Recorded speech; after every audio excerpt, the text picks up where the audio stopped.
அதாவது என்னடா, நான் பலமுறை சொல்லியிருக்கிறேன். நான் சகோதரர் விஜயை பொறுத்த வரைக்கும் மிகப்பெரிய ஒரு திரை நட்சத்திரம். அவர் பின்னாடி லட்சக்கணக்கான ரசிகர்கள் இருக்கிறாங்க. அவர் மேல ஒரு நம்பிக்கை ஏற்பட்டிருக்கு. அதான் இளைஞர்கள் மீது. அதே வேளையில அரசியல் வேறு, சினிமா வேறு. அரசியல்ங்கிறது ரொம்ப கடினமான ஒரு ஒரு பயணம். ஒரு இதுல அவரு வெற்றி பெறணும்னா நேரடியாக மக்களை அவர் சந்திக்கணும்.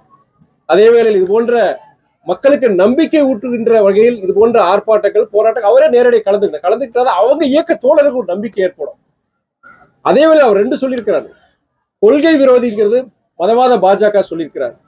அந்த மதவாத பாஜக தமிழ்நாட்டில் இங்க வளர்றதுக்கோ வேறுன்றதுக்கோ நேரடியாவோ மறைமுகமா அவரை ஒரு ஆதரவு தெரிவிச்சிடக்கூடாது, ஆதரவு கொடுக்க கூடாதுதான் என்னுடைய ஒரு இது.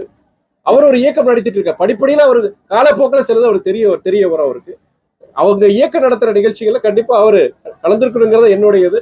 அவங்க இயக்கத்தில் இருக்கிற பிற தலைவர் நிர்வாகிகள் அவருக்கு சொல்லுவாங்க. நான் இன்னொரு இயக்கத்தை சாதனை சொல்லக்கூடாது.